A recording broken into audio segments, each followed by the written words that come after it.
will help us to deal with historic disparities.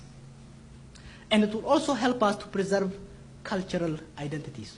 Oromo nationalism is the greatest thing that happened to Ethiopia. It recreated and preserved Oromo identity, which will help us to usher a very important democratic value in Ethiopia.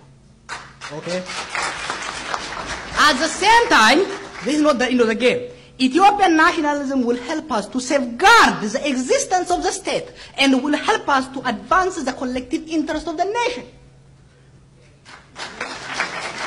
Therefore, multinational democracy requires a negotiated consensus between these two.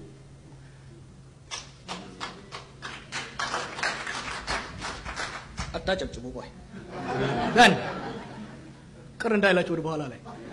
now, for these two nationalisms to negotiate and reconcile, we have to understand the political spectrum in Ethiopia. I took this from Leon Baradat. His book is called Ideology, Its Origin and Impact. I found it very important. I've been thinking how to understand Ethiopian politics. It's so a little crazy. So I found this. Now, Baradat he says ideological spectrum should be understood on what kind of change they want and how much. Now, on the left, he has a radical. Somewhere next, the liberal, moderate, conservative, and reactionary. The radical says, I am sick of this system. I want to dismantle it and create a new one. He has no faith, nothing in the system. So he wants to create a new one. In the opposite direction, you have the reactionary, right wing. That says, you know what, I'm tired of this system. The past was better, let's go back. These are two opposing, but the same. They are both extremists, they are fed up with the system. One want to go forward, the other one going to go backward. You have the liberal that says, you know what, this system is messed up, it has to be improved, and I believe in the agility of these people. It says we need institutional and functional change. While the others, the remaining two, the two extremes require and demand a structural change to the country or to the system. These ones require institutional or functional change. There is a moderate that says, you know, this system is bad, but if I want to push it, everything is going to be messy. Therefore, I need incremental and gradual change. You have the status quo or the conservatives that say, you know what? I'm good. Let's keep these things. Okay. In Ethiopia, Gadal Mamitu takalachu. It's Gadal Mamitu. Now, imagine Gadal Ranya Yonachu. You have one hill on this side and you have another hill on the side. So you have the radical ethno-nationalist that is fed up with the system. They say, you know what? This empire can never be democratized. I want to rip it apart. He stands there and shouts to the other one. The reactionary said, you know, everything that went wrong in Ethiopia is because of ethnicity. You know what? We need to go back to one solid country. No ethnicity, nothing. So they yell at each other. You have the status quo, which is positioned itself in the middle very well. For the radical, it tells him, this reactionary is going to take you back to Haile Selassie. No, you don't want that. And for the other one, it tells you, these people all want to split this country. You are not going to have a country. At the same time, it also represses the progressive voice. That says the voice of reason and the voice of consent is repressed in Ethiopia by both these three groups. The status quo will keep it down because it will expose its lies. The radical hates it because it is this wannabe a sellout. It's a sellout because he has renegade in his ethnicity. The reactionary says, you know what? I heard the word here in DC. They said the Amhara apologist. So the progressive is that the Amhara apologist or the Oromo sellout. Now, therefore, Ethiopia is become a hostage of radical and reactionary politicians. Each has a very small base.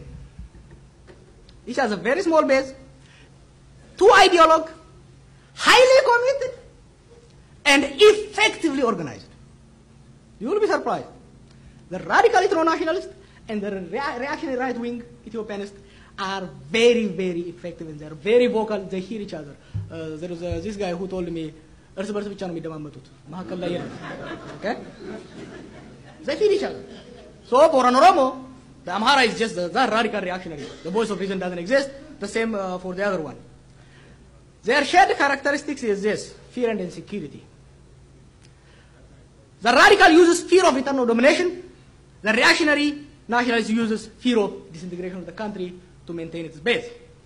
Each promises, aspires, and preaches elimination of the other. The radical says, you know what? These chauvinists will disappear, we'll beat them up.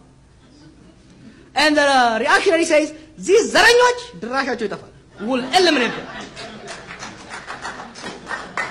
Each envisions, this is not very seriously, each envisions a unilateral solution for this complicated problem and hopes to have a monolithic power in Ethiopia.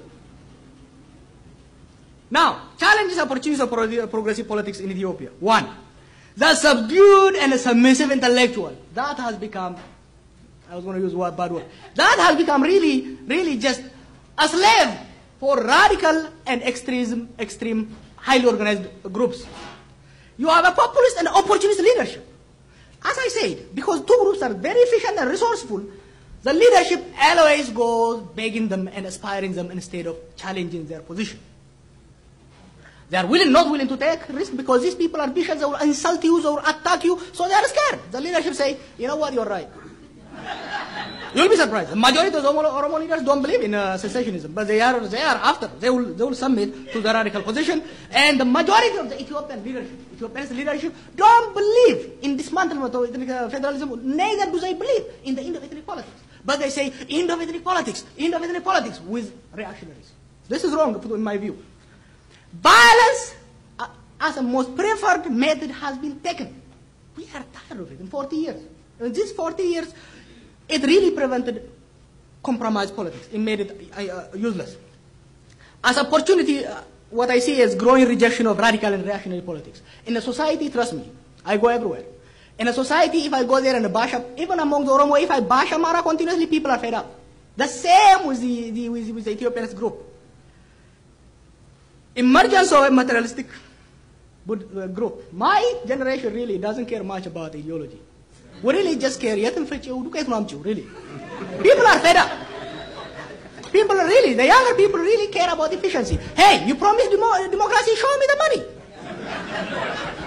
You know? Oh, you promised me liberty or independence? Show me the money. If you don't show the money, extremists can't show the money because they are very small. That is a hope. And last, we have a changing world.